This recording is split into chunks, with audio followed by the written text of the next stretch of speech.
Saudara, data 105 juta pemilih pemilu 2019 diretas dan diperjualbelikan di forum peretas. Namun KPU membantah adanya data warga yang bocor.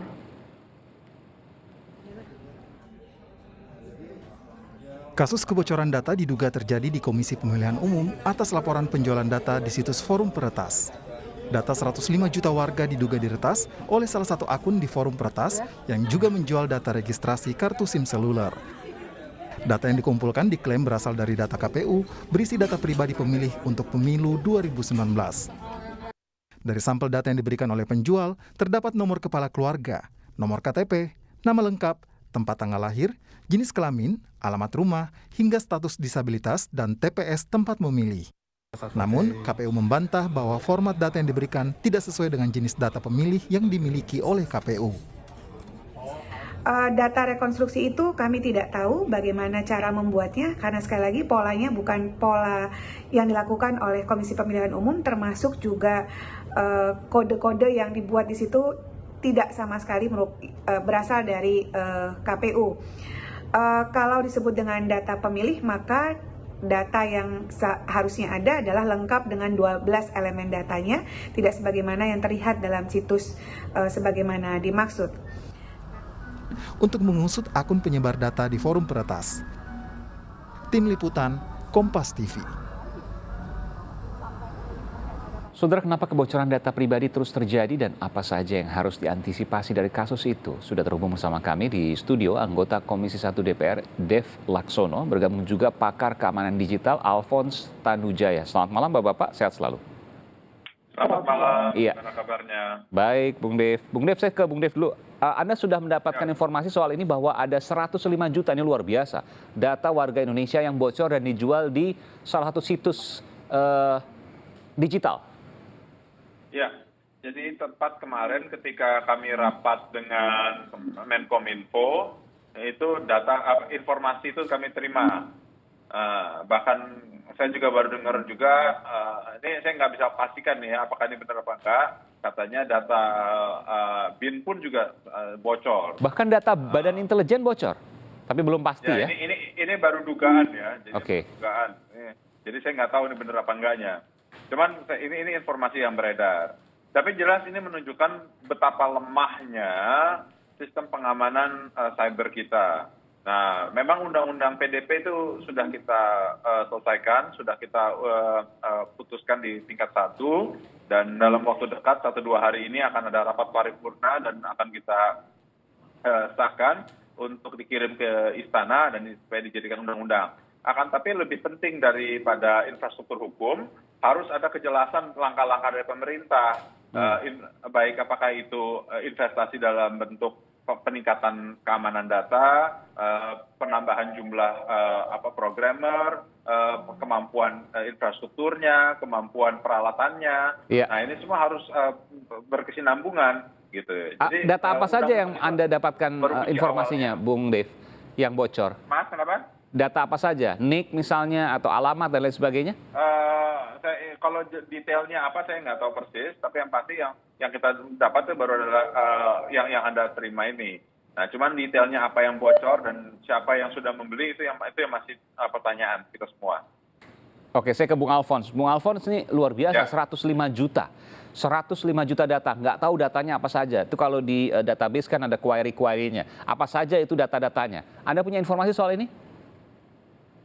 Pada prinsipnya data itu adalah data kependudukan yang bocor. Iya. Dan mengapa dikatakan itu? Kalau KTP semuanya bocor berarti dong? Yang ada di KTP itu bocor semua? Mulai NIK, nama, alamat, RT, semuanya? Iya, data kependudukan, betul. Kalau sehubungan dengan yang 105 juta itu ya? Iya. Ya, data dan itu dikaitkan kenapa dengan KPU, karena ada hubungannya dengan TPS gitu. Jadi rasanya itu sebabnya kenapa dikaitkan. Oke, kok bisa bocor? Nah, ini yang bikin kita pusing. Jadi tiap kali terjadi kebocoran data, lembaga-lembaga yang seharusnya bertanggung jawab itu berlomba menyangkal gitu. Iya. Dan ini kan merupakan langkah yang kurang bijak. Kenapa? Karena kalau menyangkal gimana bisa memperbaiki diri. Anda mencurigai maksudnya KPU? Bocornya di KPU maksudnya, bukan KPU yang membocorkan, tapi ada celah di KPU ya sehingga ada pihak-pihak luar yang mengambil data 105 juta KTP tadi. Betul, 105 juta diduga pemilih, data pemilih dari KPU di tahun 2018 ya. Oke, iya. Kami coba menghubungi Badan Sandi dan Siber Negara, BSSN, tapi belum merespon terkait dengan permintaan wawancara ini. Jadi bahwa data yang bocor, betul data KTP, memang kalau kita mau memilih ya, sebagai pemilih tentu kita harus mendaftarkan NIK. Dan dari NIK itu kemudian KPU bisa membuka semuanya. Apakah benar atau tidak. Dan itulah kemudian yang bocor. Diduga itu ya, Bung Alphonse ya? Dan menurut undang-undang, memang KPU wajib memberikan informasi itu kepada partai. Waktu itu terjadi kan, itu sebabnya KPU mengatakan ini amanat undang-undang. Tetapi perlu diperhatikan juga bahwa membagikan data itu kan tidak boleh ceroboh. Misalkan membagikan nama lengkap dengan NIK, kita bisa kasih bintang-bintang.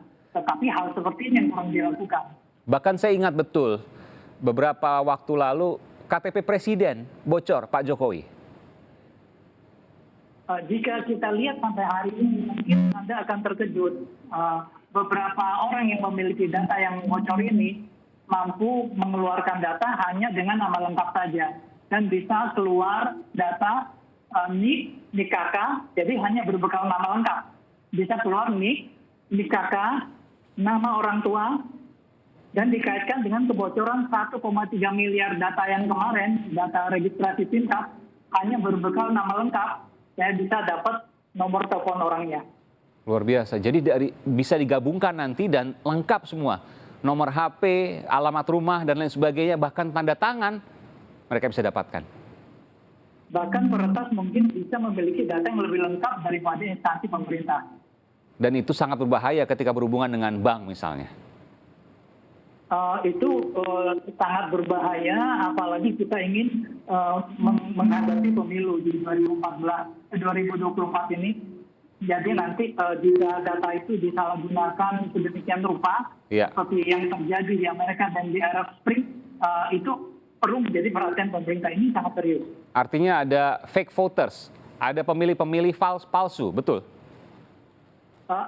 Banyak sekali eksploitasi yang bisa dilakukan. Jadi orang yang sangat mengerti big data ini bisa melakukan banyak hal seperti memberikan iklan yang tertarget sehingga merubah pandangan pemilih dan menyebarkan fake news ke pihak-pihak tertentu yang sudah diketahui identitasnya sehingga merubah pandangannya. Itu salah satu kemungkinan. Oke, baik. Ini soal pengalihan untuk kemudian memilih. Tapi bisa juga ada fake voters, pemilih-pemilih palsu?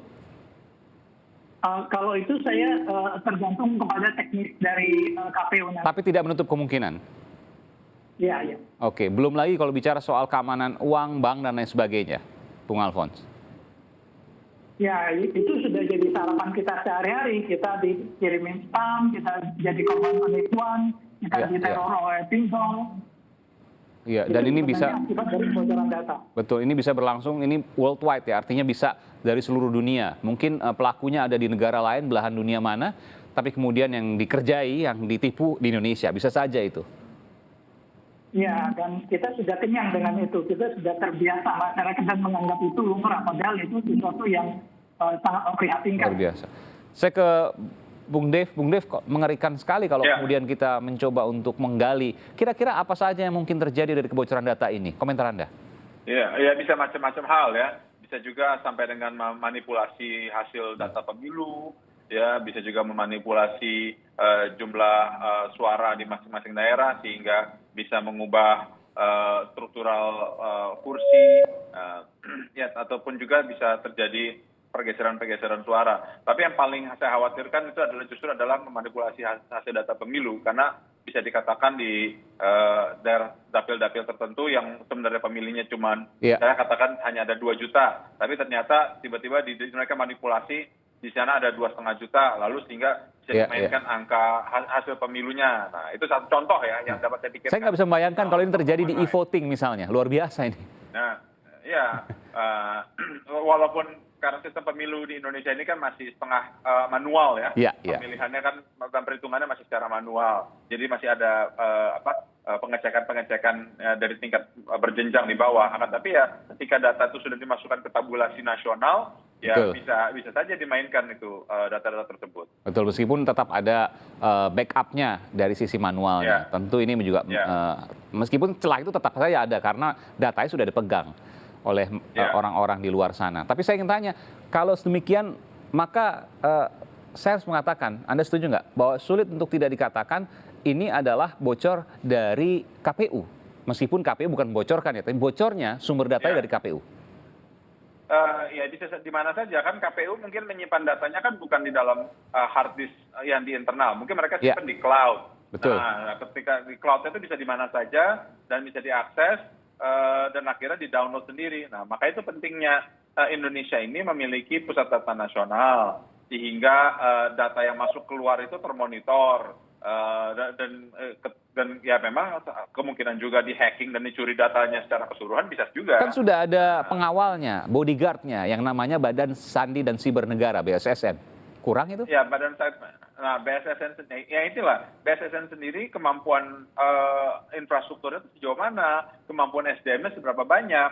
Nah, kita ingat ini, kita musuhnya itu satu dunia, sementara BSSN itu kemampuannya itu hanya di level tertentu.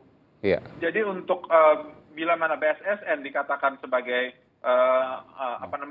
penanggung jawab ya akan pengampu data itu, ya berarti secara anggaran, secara personil, secara kemampuan peralatannya ya harus melebihi dari yang hacker-hacker itu miliki gitu. Saya ke Bung Alfons. Bung Alfons, kalau ada BSSN yang jadi bodyguard terkait dengan kebocoran data, boleh nggak saya katakan seperti itu? Ya asal bodyguardnya lebih pinter, cara bodyguardnya lebih sakti daripada yang menyerang, mungkin akan aman yang dilindungi. Tapi kalau yang menyerang lebih sakti dari bodyguardnya, ya bocor datanya ya. Bocor datanya. Kalau saya tanyakan, di luar negeri juga terjadi nggak sih? Misalnya negara tetangga dia nggak usah jauh-jauh, Singapura, Malaysia, Thailand. Kebocoran data ini terjadi di seluruh dunia. Di Vietnam datanya baru bocor, di China datanya baru bocor, di Amerika juga bocor. Itu merupakan satu risiko dari pemanfaatan data. Tetapi yang perlu menjadi perhatian adalah bocornya seberapa parah gitu. Ada yang bocor halus, ada yang bocornya lubang gede gitu. Kalau 105 juta bocor gede banget dong itu. Ya kalau digabungkan dengan kebocoran sebelumnya yang ada 1,3 miliar registrasi data, lalu ada kebocoran lainnya, rasanya cukup besar ya. Sangat besar. 105 juta itu kalau kita lihat setengah dari jumlah pemilih di seluruh Indonesia dari 198 juta kalau tidak salah waktu itu jumlah pemilihnya. Betul ya Bung Dev ya?